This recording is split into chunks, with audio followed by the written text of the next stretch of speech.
മാല ഊരിയെടുത്തതിന് ശേഷം ജാസ്മിനോടൊപ്പം ഉപ്പ പറയുന്നുണ്ട് നിന്റെ റൂമൊക്കെ കാണിച്ചേന്ന് പറഞ്ഞിട്ട് ജാസ്മിന്റെ ആ റൂമിലേക്ക് കൊണ്ടുപോവാണ് ജാസ്മിൻ. അത് കഴിഞ്ഞിട്ട് ഉപ്പ നൈസായിട്ട് പറയും മോളുടെ ഉപ്പയല്ലേ, മോക്ക് ഈ ഫോട്ടോ നോക്കിക്കൊണ്ടിരിക്കാൻ പാടില്ലേ, ഉപ്പയുടെ ഉമ്മയുടെ ഒക്കെ അതൊക്കെ നോക്കി കഴിയുമ്പോൾ ധൈര്യം കിട്ടില്ലേ, ഉമ്മേനെ വിളിച്ച് എന്ത് കാര്യം വേണമെങ്കിലും പറഞ്ഞാൽ പോരെ എന്നൊക്കെ പറഞ്ഞ് ഈ ഫോട്ടോ ഞാൻ എടുക്കുവാന്നും പറഞ്ഞ് ഗബ്രിയുടെ ഫോട്ടോ എടുക്കുവാണ് ഉപ്പ. ധൈര്യത്തിന് മാത്രം വച്ചിരിക്കുന്നതാണ് ഉമ്മ ഉപ്പ എന്നൊക്കെ പറയുന്നുണ്ട്.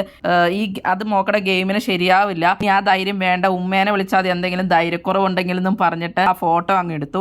എന്നിട്ട് ഉപ്പ ഒരു ഉമ്മയും കൊടുത്തു ജാസ്മിന്.